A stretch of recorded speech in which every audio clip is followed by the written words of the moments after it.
Graça e paz, queridos. Tudo bem? Como é que vocês estão? E aí, como é que estão as aulas? Tá dando para entender direitinho? Todo sábado aí uma novidade. E hoje a gente vai falar de um assunto muito especial. Quero agradecer a Deus pela sua vida. Você aí que reconheceu Jesus como seu Senhor e Salvador, que chegou até aqui na aula 5, a gente já chegou na metade do caminho, olha que legal. Falta outra metade para a gente conseguir cumprir o nosso objetivo. E é muito bom ter você aqui, aprendendo a Palavra de Deus. Você sabe que tudo que a gente compartilha aqui é baseado na Palavra, então é um grande privilégio estar hoje aqui com vocês e vocês aí no dia que vocês forem assistir esse vídeo, aprendendo um pouquinho mais de Deus. Hoje a gente vai falar de um assunto muito importante. Por que esse assunto se tornou importante? Esse assunto, a gente nem tinha ele na nossa apostila. No comecinho desse trabalho, a gente nem tinha ele na nossa apostila. Mas a gente acabou decidindo compartilhar esse assunto porque a gente tem muitos problemas aí na mídia, uma ideia errada sobre esse assunto que é ofertas, dízimos e ofertas. Por que a gente tem uma ideia errada? Primeiro porque muitas igrejas que têm uma propagação muito grande, que estão nos canais de televisão, que têm pastores conhecidos, esses pastores que a gente chama de midiático, televisivos, elas não dão um bom testemunho ou entendem de maneira diferente a doutrina dos dízimos e ofertas. Então, por isso, cabe a gente explicar o que de fato o que a Bíblia nos ensina a respeito da contribuição, inclusive a contribuição financeira, porque a gente vai ver que dízimo não é só dinheiro, e depois dessa aula a gente vai ficar assim, entendendo melhor como é que funciona o processo aí, financeiro da igreja. Vocês sabem que a igreja, como qualquer instituição do mundo, é uma instituição que no nosso mundo capitalista a gente precisa de dinheiro para sobreviver. Isso não é segredo para ninguém e ninguém vai se constranger em falar isso. O governo não paga a nossa conta de luz, não paga a nossa conta de água, o governo não paga o salário dos nossos funcionários. A gente precisa se sustentar. Como igreja, como um organismo vivo que é a igreja, nós é que nos sustentamos. E quem é responsável, então, por sustentar esse trabalho? Somos nós que somos os membros dessa igreja, nós que nos reunimos aqui quando os cultos públicos acontecem, nós é que usufruímos dos serviços da igreja, a palavra pregada por um pastor que é sustentado pela igreja, a igreja limpa por um zelador que é pago pela igreja, material de limpeza, copo descartável, tudo que a gente utiliza no serviço do dia a dia da igreja, ele é adquirido com as ofertas dos próprios irmãos. Por mais que a gente tenha um dia, quem sabe, um governador que seja servo do Senhor, um prefeito, um presidente, seja lá o que for, ele não vai sustentar a nossa igreja, nós é que nos sustentamos. Então, por isso, o assunto dízimos e ofertas, ele é, sim, importante para a gente tratar e para a gente conversar a respeito dele. E hoje a gente vai aprender sobre esse assunto um pouquinho mais. Então, nós temos aí a nossa aula, a nossa quinta aula, falando sobre ofertas. Vamos falar então desse tema que será abordado hoje. Ele gera polêmicas, como eu falei, às vezes escândalos, por causa da maneira como ele é administrado, como ele é dito, em parte pelo preconceito religioso. Tem muita gente que diz: você vai para a igreja para dar dinheiro para o pastor, não é isso que a gente escuta às vezes? Você vai perder dinheiro na igreja. Então isso é em parte pelo preconceito religioso e em parte pelo mau testemunho dos líderes religiosos, que dão motivo para isso. Entenderam? Às vezes é preconceito e às vezes são pessoas que só conhecem esse lado dessas igrejas, que são de fato igrejas que praticamente usam distorção aí contra os seus membros e aí dão mau testemunho, né? Nós vamos aprender a verdade e desconsiderar os mitos deste tema nessa lição. Então, o que a gente vai fazer hoje é olhar a Bíblia e enxergar o que a Bíblia nos ensina a respeito desse assunto. Então, isso vai ficar bem fácil para a gente entender e para a gente ficar tranquilo com relação a esse assunto. Combinado? Bem, o dízimo é um negócio muito antigo. Lá no Velho Testamento, lembra na aula passada que a gente falou que a Bíblia se divide em Novo Testamento e Velho Testamento? Lá no Velho Testamento, Deus já tinha estabelecido o dízimo para sustentar a tenda do Senhor, o templo do Senhor, como oferta agradável a Deus. Algumas ofertas eram dedicações de fato a Deus, diretamente a Deus, e algumas ofertas era para o sustento ali do organismo, que era a igreja do Velho Testamento. Então, desde o Velho Testamento já existia isso. É claro que o dízimo ele sempre foi direcionado ao sustento da obra e à ajuda aos necessitados. Isso é importante a gente frisar. Dízimo não serve para enriquecer pastor. Se tem igreja e pastor enriquecendo por causa de dízimo, estão errados, estão entendendo o dízimo errado. Dízimo não serve para a gente construir mega templos, para a gente fazer palácios. Não é para isso que serve o dízimo. O dízimo serve para sustento da obra, o dízimo serve para ajudar o necessitado. Quando a gente tem oportunidade, é claro que a gente melhora a nossa infraestrutura. Se a gente não pensasse dessa maneira, a gente ficaria, por exemplo, em pé na igreja, e a gente não fica assim, né? A gente tem bancos que foram adquiridos com dízimos, onde a gente senta. A gente não teria um banheiro limpinho como a gente tem. A gente ia cavar um buraco e, na necessidade, a gente ia lá. Não é isso que acontece, né? Então, às vezes, a gente usa também os recursos da igreja para melhorar a infraestrutura. A gente também usa os recursos da igreja para ter pessoas dedicadas integralmente à igreja. Então, o pastor da nossa igreja, aquele pastor que vocês já devem estar conhecendo, ele é remunerado para que ele se dedique exclusivamente à igreja. O pastor lá, aquele que você já deve conhecer, ele tinha uma profissão, ele era formado em ciência da computação, ele trabalhava numa multinacional, e a gente acabou abrindo mão disso tudo para se dedicar exclusivamente ao reino de Deus. Então a igreja faz um esforço para pagar ao pastor, pagar ao zelador um salário digno, a zeladora, né, um salário digno, para que eles possam se manter, e isso também é a nossa responsabilidade como igreja. Mas enriquecer por causa disso, isso não é tarefa da igreja e nem deveria ser, o dízimo nem deveria ser usado para isso. Entenderam bem essa primeira parte? Vamos ver como é que funcionava lá no Velho Testamento?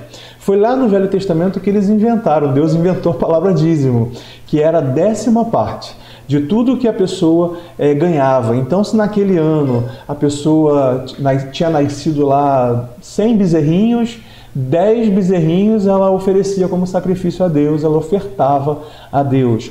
Era um negócio muito criterioso, né? Não poderia ser mais, não poderia ser menos, tinha que ser exatamente os 10%. Lá no Velho Testamento existem até textos que usam uma palavra muito dura para aqueles que não estão cumprindo o mandamento do dízimo, chamando inclusive de ladrões. Vocês estão roubando Deus, porque vocês estão deixando de devolver aquilo que Deus está dando para vocês. Deus dá 100% e Ele está pedindo 10% para nós. Então, esse era um contexto do Velho Testamento. E a gente vai ver como é que era esse contexto. O texto vai dizer que é o texto mais conhecido a respeito desse assunto. Está um pouquinho cortado aqui, então deixa eu ver se eu consigo acertar. Aí, isso. O texto mais conhecido sobre esse assunto é Malaquias 3,10. E o texto diz assim: trazei todos os dízimos à casa do tesouro. Está falando do templo, né, que era a parte administrativa do templo, para que haja mantimento na minha casa. E depois fazei prova de mim nisto, diz o Senhor dos Exércitos, se eu não vos abrir as janelas dos céus e não derramar sobre vós uma bênção tal, até que não haja lugar suficiente para recolher. Deus está falando assim: olha, vocês precisam trazer os mantimentos para minha casa, para que haja mantimento lá, para todos aqueles recursos que eu falei, para o sustento do lugar, para a ajuda do necessitado. E Deus está falando: olha, fazei prova de mim, eu não vou deixar faltar nada para vocês. Não vai ser o dízimo que vai prejudicar aí o orçamento de vocês, creiam nisso. Esse era um contexto do Velho Testamento.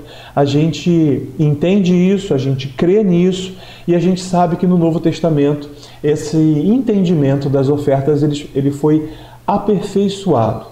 No Novo Testamento a gente tem uma visão aperfeiçoada aí sobre isso. Jesus, ele fala assim sobre o dízimo, em um momento específico do ministério de Jesus. Jesus, ele compartilha ali com as pessoas, os fariseus estavam tão orgulhosos. E toda vez que você ouvir a palavra fariseu, já vou te antecipando, não é coisa boa não, tá? Fariseu era um grupo político, religioso que tinha ali dentro do templo, dentro da igreja, e eles eram assim uma pedra no sapato de Jesus.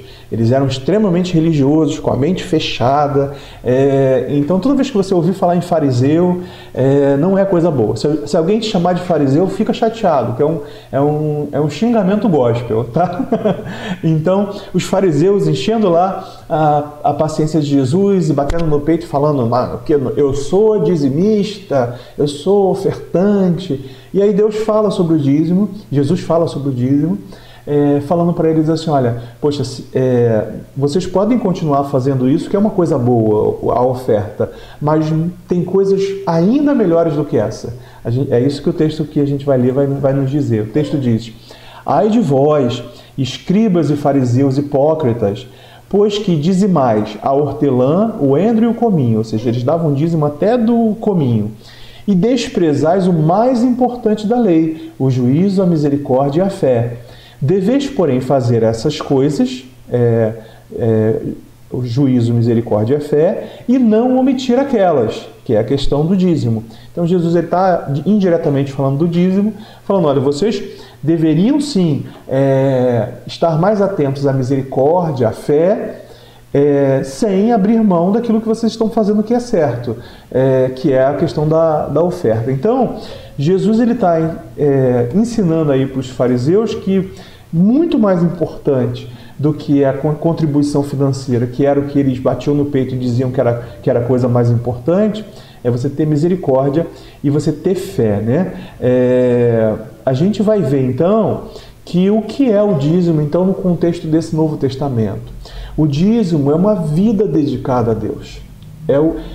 Dízimo é muito mais do que dinheiro. Já começa por aí, talvez, uma mudança de paradigma, uma mudança de entendimento na nossa mente, no nosso coração.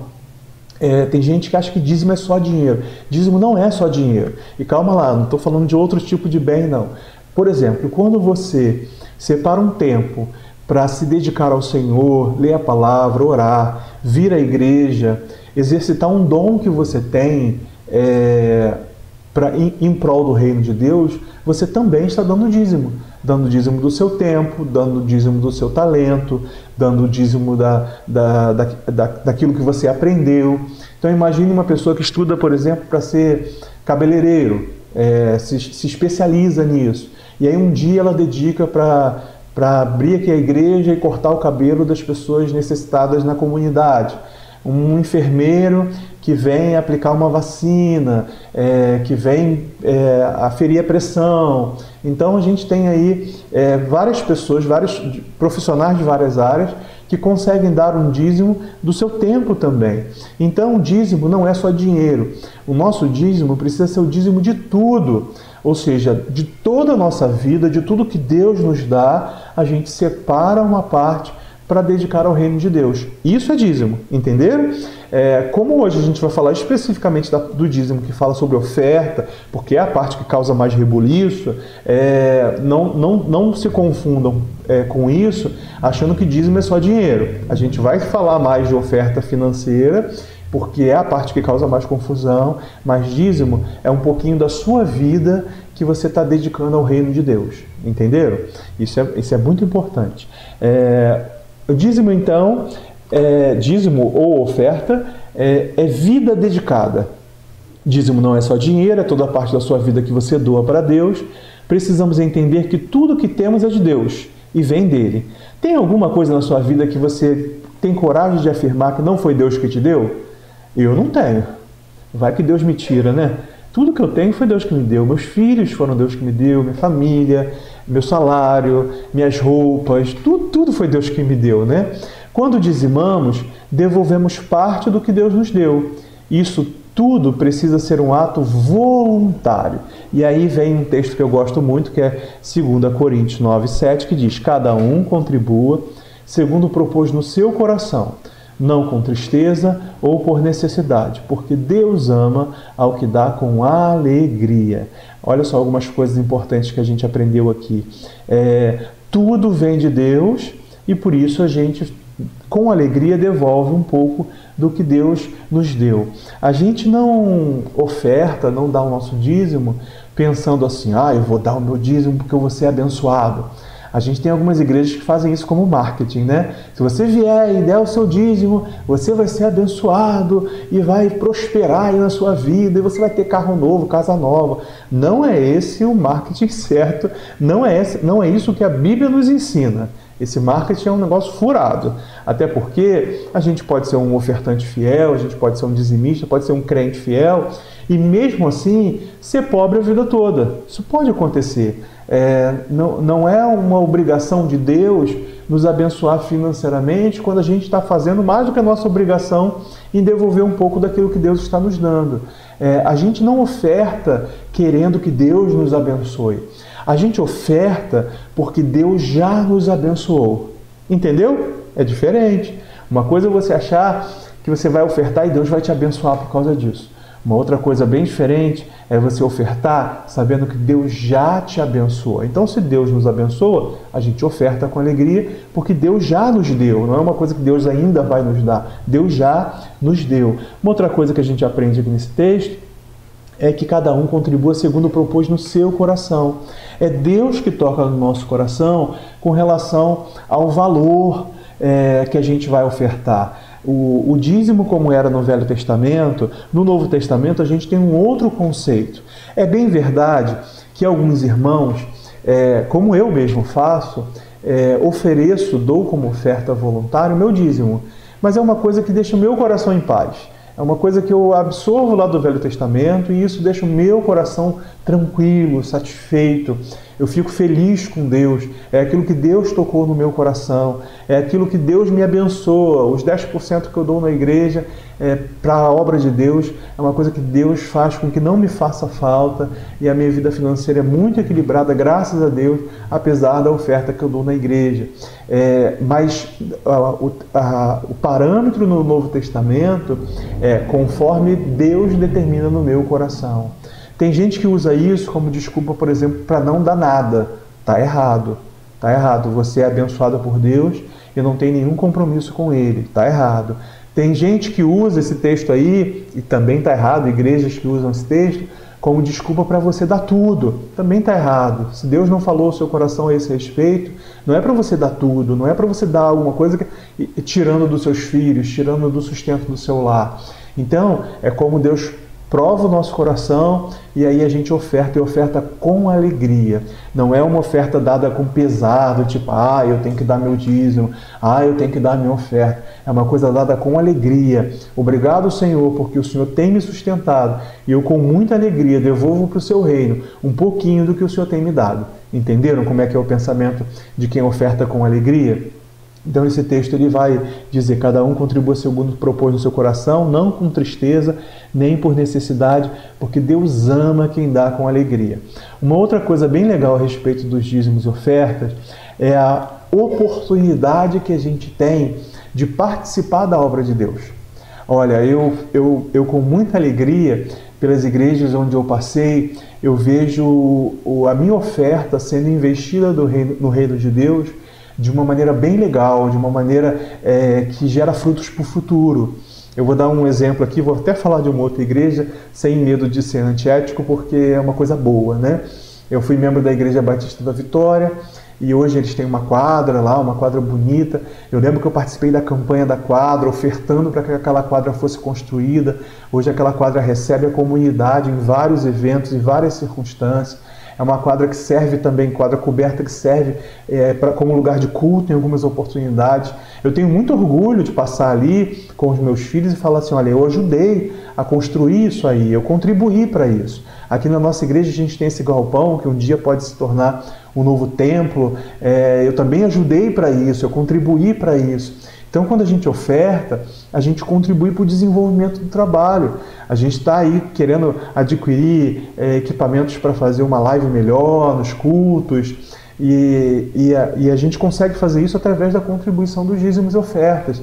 E é tão bom quando a gente vê a obra acontecendo ou concluída e fala assim, olha, eu ajudei para esse trabalho ser concluído, eu participei dessa obra. Isso também é muito legal. Então, Dízimo é a oportunidade de participar ativamente daquilo que Deus está fazendo. Então tem esse texto aqui dizendo: todas as despesas geradas são quitadas pela própria igreja.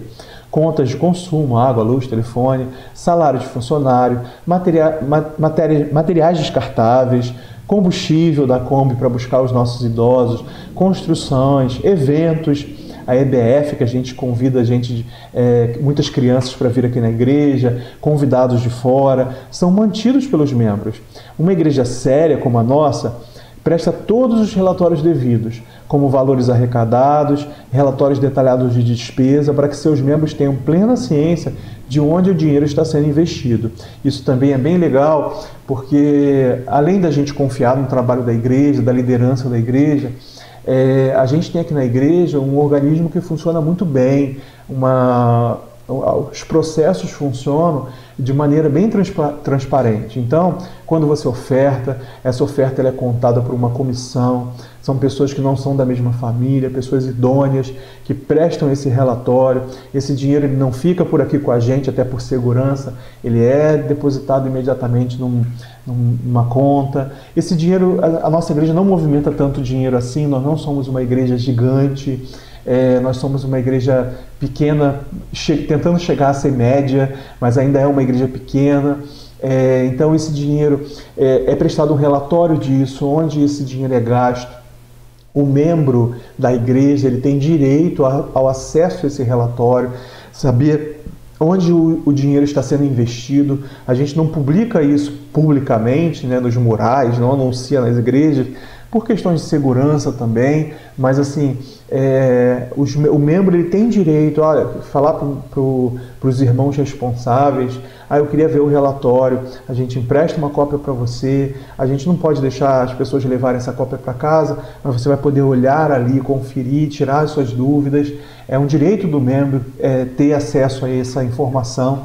Tem gente que não gosta muito de ter acesso a isso, oferta, faz a sua parte e deixa que as pessoas responsáveis cuidem disso, mas nós damos essa oportunidade para as pessoas, até para tornar o processo muito transparente. Ninguém vai ver um dia, o pastor da igreja, sou eu no caso, que nem tenho acesso direto ao dinheiro das ofertas, enriquecendo, comprando fazenda, boi, como a gente vê em algumas situações, com o dinheiro dos dízimos dos irmãos. A gente recebe o nosso sustento, como pastor da igreja, a gente recebe o sustento, a gente não recebe nada mais, nada menos do que o sustento que já foi determinado, e todo o dinheiro que é ofertado para a igreja é utilizado para a própria igreja e para o necessitado, principalmente na época que nós estamos vivendo, né? Então, o texto vai terminar aqui. Uma igreja séria presta então todos os relatórios, como a gente tinha já falado para vocês. Eu quero dar alguns exemplos aí de contribuições no Novo Testamento. Como é que as coisas aconteciam no Novo Testamento? Deixa eu ampliar aqui, porque tá cortando, né? Deixa eu ver aqui o que está escrito em cima. Isso. Esse texto é bem conhecido, é o texto da viúva. Estando Jesus no templo, observava os ricos depositarem suas contribuições na caixa de oferta. Então uma viúva pobre veio e colocou 2 moedas pequenas, só 2 moedinhas. Jesus disse: eu lhes digo a verdade, esta viúva pobre deu mais do que todos os outros. Eles deram uma parte do que lhes sobrava, mas ela, em sua pobreza, deu tudo o que tinha. É interessante esse texto. Esse texto não está dizendo que a gente tem que dar tudo o que tinha, não, tá? Esse texto está dizendo que Deus tocou no coração dessa viúva para que ela desse as 2 moedas que ela tinha, como uma prova de fé. Isso não é uma coisa que vai acontecer sempre com a gente. Aconteceu com ela, Deus tocou no coração dela. E Deus, olha como Deus valoriza, né? O importante não é o valor monetário, o importante é a intenção do coração. Aqui na igreja, eu acho tão bonitinho, a gente tem alguns jovens que recebem lá suas mesadas, alguns especificamente que recebem lá R$20 por semana, não é nem uma mesada, né? Uma semanada. E eu acho muito bonitinho quando eles pegam o envelope e colocam lá R$2 de dízimo, é o dízimo deles, é o que Deus falou, o coração deles. E eu acho muito bonito. O valor monetariamente é um valor muito pequeno, mas às vezes o meu dízimo, aquilo que Deus tocou no meu coração para ofertar, junto com o seu, os dois são pequenininhos, mas aí junta com os outros irmãos, e aí a gente consegue pagar as despesas da igreja, porque cada um deu um pouquinho que contribuiu aí para a obra do Senhor. Esse texto da viúva fala muito ao nosso coração, né? Tem um outro texto também, são 3, e a gente vai encerrar depois desses 3. O texto de Atos, capítulo 34 e 35, mostra como a igreja era solícita, né, aos necessitados. A Bíblia fala assim, entre eles, isso aqui é lá na igreja primitiva, os primeiros crentes, depois que Jesus morreu, ressuscitou e subiu ao céu, né?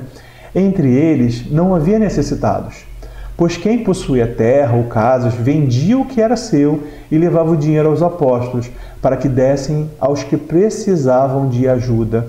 Eu costumo dizer aqui na igreja que uma igreja não é igreja se ela não ajuda os necessitados. Uma igreja não é igreja. Hoje o necessitado é outro. Daqui a algum tempo, de repente o necessitado pode ser você, o necessitado pode ser eu. Então, a gente oferta ao Senhor entendendo que nós estamos ajudando ao nosso próximo. A nossa igreja é conhecida como uma referência aqui no bairro. Muita gente procura a nossa igreja passando fome, tendo necessidade de comprar um gás, alguma coisa. A gente não dá dinheiro, a gente não dá dinheiro para ninguém, por causa do coração ruim que o ser humano tem, né? Às vezes a gente dá com uma boa intenção e a pessoa usa de outra maneira. Então, mas a gente ajuda quando a gente consegue, né? A gente tem um limite de ajuda, a gente não consegue comprar, às vezes, tudo que todas as famílias que nos procuram estão precisando. Infelizmente, como nossa igreja é pequena, os recursos são poucos, a gente tenta dividir aí os recursos com os necessitados, mas a gente ajuda na medida do possível. E quando você se torna um ofertante, você nos ajuda a ajudar também, como a igreja primitiva fazia, né? E o último texto que eu quero mostrar para vocês é esse de 2 Coríntios capítulo 8. Paulo era um missionário, né?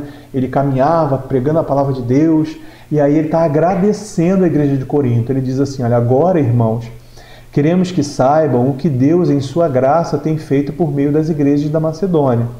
Elas têm sido provadas com muitas aflições, mas sua grande alegria, na verdade ele está elogiando as igrejas da Macedônia. Elas têm sido provadas com muitas aflições, mas sua grande alegria e extrema pobreza transbordam em rica generosidade. Posso testemunhar que deram não apenas o que podiam, mas muito além disso, e o fizeram por iniciativa própria. Ou seja, Paulo está dizendo, as igrejas da Macedônia têm abençoado o meu trabalho para eu continuar no campo missionário pregando a palavra sem precisar trabalhar em outra questão. E eles têm contribuído acima de suas posses, mais do que eles poderiam me ajudar, apesar de serem pobres, eles têm ajudado muito. Sabe o que esses 3 textos mostram para a gente? Que a gente não precisa ficar vinculado e limitado aos 10%, tem gente que dá muito mais do que pode, e nem precisa ficar constrangido quando a gente não consegue chegar aos 10% por alguma razão. A gente não vai entrar no SPC de Deus, no Serasa de Deus. Tem gente que fala, esse mês tive uma doença na família e não consegui ofertar. Mês que vem eu vou precisar dar 20%. Claro que não. A oferta é uma oferta voluntária, generosa, dada com amor. Muita gente até faz isso. Quando um mês que sobra mais, um mês que consegue mais, oferta mais. Isso é abençoador. Isso é uma generosidade que toca no coração. É uma oferta que está sendo investida no reino de Deus para abençoar outras vidas. E isso é fantástico. O crente de verdade, ele tem um compromisso com a sua igreja, um compromisso de ser um ofertante sempre que possível para sustentar esse trabalho. Um crente que não tem compromisso é um crente sem envolvimento de amor verdadeiro pela igreja. Então, nós somos chamados para sermos crentes com compromisso com o reino de Deus, ofertantes fiéis da igreja, com aquilo que Deus toca em nosso coração, sabendo que a gente está ofertando para um bem maior, que é o reino de Deus, e a ajuda ao necessitado. Ficou bem explicado? Gente, se vocês tiverem qualquer dúvida, vocês podem comentar no vídeo, vocês podem comentar lá no nosso grupo do WhatsApp. Se você ainda não é que faz parte do grupo, você pode pedir para entrar. E eu quero trazer uma novidade para vocês, olha, preste atenção. Primeira pessoa que assistir esse vídeo, que está lá no nosso grupo de novos convertidos, se preparando para se batizar, os membros não valem, tá? Que comentarem assim: eu assisti primeiro, eu quero uma barra de chocolate. Vai ganhar uma barra de chocolate, um prêmio surpresa para quem assistiu primeiro aí, quem está mais animado com as aulas, e comentar primeiro no grupo. Comenta lá assim, ó, eu assisti primeiro, eu quero minha barra de chocolate. O primeiro que comentar isso vai ganhar uma barra de chocolate da que você mais gosta, tá bom? Chocolate branco, preto, amargo, seja lá o que for. Gente, fiquem com Deus, um grande abraço. Nossa próxima aula vai falar de comportamento do crente. Como que o crente deve se comportar, como é um comportamento adequado, segundo a palavra de Deus para o crente. Uma aula maravilhosa, a gente aprende muito com essa aula. Espero ver vocês lá na aula 6, tá bom? Fiquem com Deus, um grande abraço, a graça e a paz do nosso Senhor Jesus.